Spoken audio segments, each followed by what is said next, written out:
এবার একটু আবহাওয়ার খবরের দিকে নজর রাখতে হচ্ছে। সামনে দুর্গাপুজো, কিন্তু এখনো পর্যন্ত বৃষ্টি থামার নাম নেই। তারই মধ্যে উত্তর বঙ্গোপসাগরে নিম্নচাপের সম্ভাবনা। দক্ষিণবঙ্গের 5 জেলায় আজ ভারী বৃষ্টি।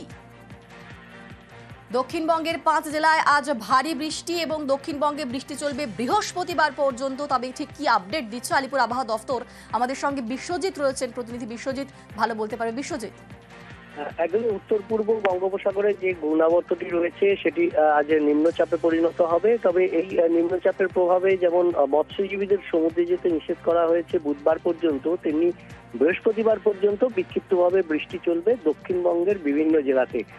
আজও 5 জেলায় ভারী বৃষ্টির সম্ভাবনা রয়েছে। দক্ষিণ 24 পরগনা, পূর্ব ও পশ্চিম মেদিনীপুর, ঝাড়গ্রাম, বাঁকুড়াতে ভারী বৃষ্টি। এছাড়াও কলকাতা সহ দক্ষিণবঙ্গের বেশিরভাগ জেলাতেই বজ্রবিদ্যুৎ সহ হালকা মাঝারি বৃষ্টি, কোথাও কোথাও দমকা ঝোড়ো বাতাস বইতে পারে। আর এরকম ভাবেই বজ্রবিদ্যুৎ সহ হালকা মাঝারি বৃষ্টি ও দমকা ঝোড়ো বাতাস বইবে বৃহস্পতিবার পর্যন্ত দক্ষিণবঙ্গের বিভিন্ন জেলায়।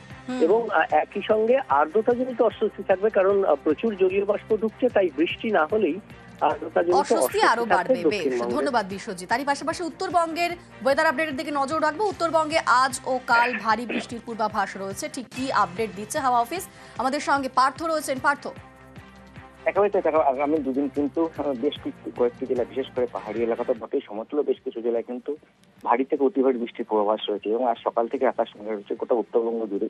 দার্জিলিং, কালিম্পং, কার্শিয়াং সকাল থেকে কিন্তু বৃষ্টিতে ভিজছে, মুষলধারে বৃষ্টি হচ্ছে কালিম্পংয়ে। অন্যদিকে সমতলে আলিপুরদুয়ার, কোচবিহার, জলপাইগুড়ি, ডুয়ার্সের একাংশ এবং শিলিগুড়ি এসব জেলাতেও কিন্তু সকাল থেকে বৃষ্টিতে ভিজছে।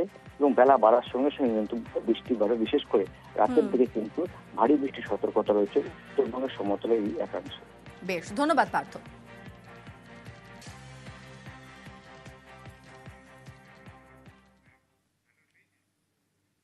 এবার ঘাটালের ছবিটা আপনাদের দেখাবো। জলমগ্ন ঘাটালে, তাতেই চাষের ক্ষতি।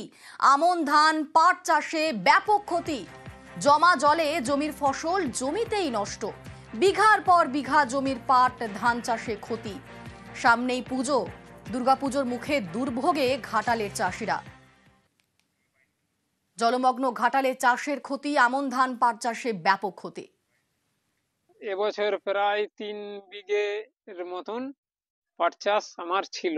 সরকারি তরফ থেকে পাটের বীমা সংক্রান্ত চাষিদের যে ক্ষয়ক্ষতি, সেইটা আমরা তেমন কিছু রিপোর্ট পাইনি, জনসমক্ষে আসেনি। তবে বর্ষায় নাকি ধানের বীমার কথা বলেছে।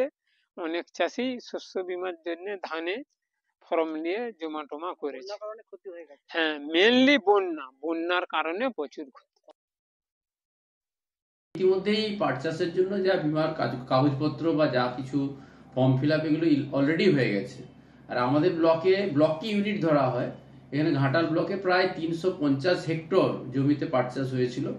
বন্যায় কিছু ক্ষতি হয়েছে, বা পাট কাচার বিষয়ে, যে পাট কাটার পর যে কাচার বিষয়, সেগুলো একটু সমস্যার মধ্যে পড়েছে।